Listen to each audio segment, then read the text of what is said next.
Hi, it's Dave at Stable Vehicle Contracts, and today we're going to take a look at how the Active Info Display works on a VW Golf R Estate.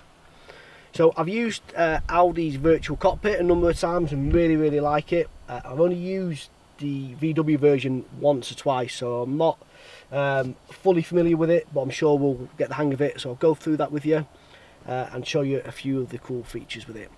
If you don't know what this is, very simply, VW and Audi have replaced on a lot of their newer models the traditional dial, speedo and rev counter with basically a computer screen, and with that you can change what you see, what the information is shown, how it's shown in multiple forms. So it's a really cool feature, and I'll go through a couple of them with you now.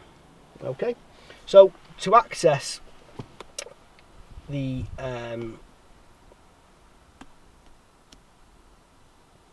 what's it called? Virtual Active Info Display. To access the Active Info Display is done with this these buttons here on the driver's steering wheel. So we can select which different functionality we want to look at. So you can go through. So we're in the view section, and there's a number of different views that we can display on the screen here. So the most common one, as you'd expect, and it's right at the top, is the speed and gear. So what that gives us is in the centre of the rev counter and the speedometer, we can see what gear we're in. So as you can see here, we're in the park mode, and on the right hand side, it will show the MPH, so the speed we're actually driving. You can take a look at the consumption that you're currently driving at, so the MPG, what you're currently achieving, and also the range, what's left in the tank, okay, with your fuel. We can look at the efficiency, so it'll tell us in more detail the average MPG we've achieved. We can also look at the driver assist, which is going to tell us, basically it's going to use the parking sensors to tell us what's around the vehicle. If we go back to the tabs and then look at the second most common or sought after thing with this is the navigation. So within this, what we're able to do is, rather than show the satellite navigation on this 8-inch colour display screen here, we're going to display it right up front and centre here. I much prefer using sat nav in this format. I think it's easier, much easier than having it there when you're driving. It's just right in your line of vision. I'm a big fan of that. Now, what I have noticed with the VW version of this compared to the Audis is, with the Audi one, you can really shrink these two dials here. You can make them really small, which then obviously it expands the actual map much further, so it's easier to use. VW, for some reason, they don't shrink that much, and I don't know why. I don't know why that would be different. It makes absolutely no sense to me. So I don't like that. I don't know why they don't really, like Audi, really shrink down those dials, so you've got a much bigger map to look at. There we go. So that's the navigation.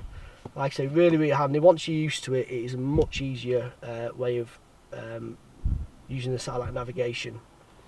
So skip through here, we've got the next one is audio, which is going to show us what we're listening to at the moment, what's going through the audio device. So in this occasion here, obviously we've got the radio, so we can change from different radio stations, and it's going to tell us which radio station we're listening to. And also, if we've got our own music plugged in as well, it's going to show that information up there for us as well.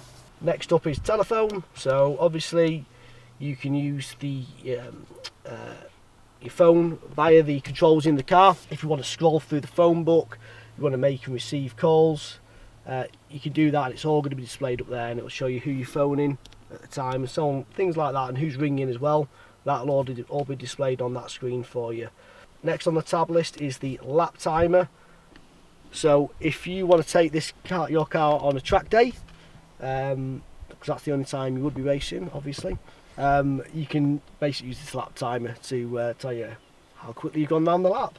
This tab is the driving data, and what that's going to tell us is a number of things. We can look at the range, so it's going to tell us how many miles we're going to get out of the fuel that's left in this car. We've got the travelling time, distance travelled. Okay, so since start, so since we turned the keys on, we've done no miles. We've been sat here talking. You've got the long term, so since Phil's had this car, so we've done 1,482 miles in the last 2 months. Yep. And then since you last refueled, you've done 223 miles. How much fuel did you put in it last time? Do you remember? It was full, so I've done half a tank. You've done half a tank. Okay, so you've done 223 miles. You've got 185 miles left in the tank. How much did you stick in? How much did it cost? I think it was about 60 quid. And that was from fairly low, was it? Yeah, it would have been, yeah. Right, so it's cost about 60 quid to stick a full tank in, and you're getting what out of that? About 400 miles? I think I'll get under 400, yeah. Just under? Yeah. It's not bad. No. Average speed, again, so we can see a bit of a theme here. So everything we're looking at here, we can see the average speed in this case since we turned the car on, since you've had it since day one, so it's done an impressive average speed of 17 miles an hour. So this car, this 2-litre engine's been used to its full potential, as you can see, with that average speed of 17 miles an hour. Top speed of 155 miles an hour. Yeah. So we've really got the most out of it. All got your money's worth there. Yeah. But you've since you refueled, you've gone into a bit of a boy racer mode there and got 21 miles average speed. And then we can just put the speed display right in the centre there. Oil temperature, consumption, average consumption, so all stuff like that on there, which you can show up in the centre of the screen. So next, the final feature is the assist system, and what that's going to do is going to show us the active cruise control. So right in the centre there, so within this we can set the distance that we want the active cruise control to work from. If you're unfamiliar what active cruise control is, very, very simple. It's cruise control, but the car will actually it'll brake for you as well. So if you set the cruise control to 50 miles an hour and you're on the motorway in traffic, and then the car in front starts to brake, the car will maintain the distance you set. So if we can change the distance we want, really close up, midway or a long way from it, the car will keep that distance. So it will slow down. If the car in front slows down to 40 miles an hour, our car here will slow down and maintain 40 miles an hour and maintain the set distance. And as the car in front speeds up, it'll increase the speed as well whilst maintaining that distance. So I use active cruise control quite a lot when I'm on the motorway, especially when up and down the M6. So there's tons of traffic, roadworks there at the moment with 50 mile an hour zones and so on. So I think that's a really cool, a really handy, it's not cool, really handy functionality on the car. So that's the active info display on the VW. This is standard on the Golf R Estate.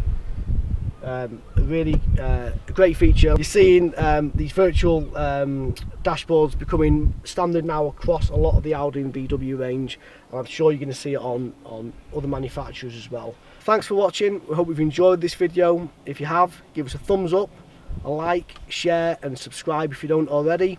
And don't forget to check us out on Instagram @StableLease. You can see it just there. Thanks for watching. See you again soon.